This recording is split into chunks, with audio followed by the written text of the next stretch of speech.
The championship round of the state wrestling meet always begins with the Grand March, the procession of all the wrestlers who medaled at this year's meet, and this was the 50th Grand March at a state wrestling meet in Iowa. Certainly an appropriate way to kick off a championship Saturday night. 3 area wrestlers competing for a title on this Saturday, starting with Centerville's Matthew Lewis at 113 pounds. The sophomore won a title last year.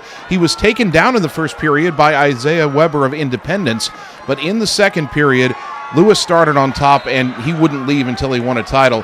Took him 57 seconds of turning Weber until finally he's able to leverage him slowly over onto his back. He first will get some near fall points counted, but Lewis didn't quit. He got the shoulder blades down. There's the pin. That makes Matthew Lewis a 2-time state champion for Centerville, and he's only a sophomore. He'll have a chance to accomplish that rare feat of becoming a 4-time state champion. He says it's a goal. He's focused on it. He expects to move up in weight class next year again for Centerville, but already 2 championships under his belt and still 2 years to go for Matthew Lewis.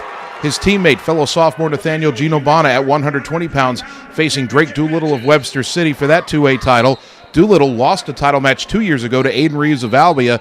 Gino Bana tried to arrange a similar fate, and he got back into the match with this third period takedown to make it 6-4, but he would suffer one more takedown back and lose the match 9-4. Gino Bana has now been a 2-time state runner-up in his first 2 years. He'll have 2 more years to secure a state title of his own.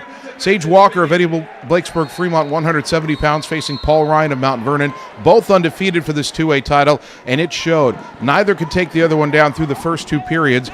Ryan would get a second period escape, and then in the third period, Walker would get an escape of his own, so it was tied at 1, and then only then did Ryan take Walker down. He eventually led 4-1. Walker made it 4-2, and you see his last-ditch effort here to get that tying takedown.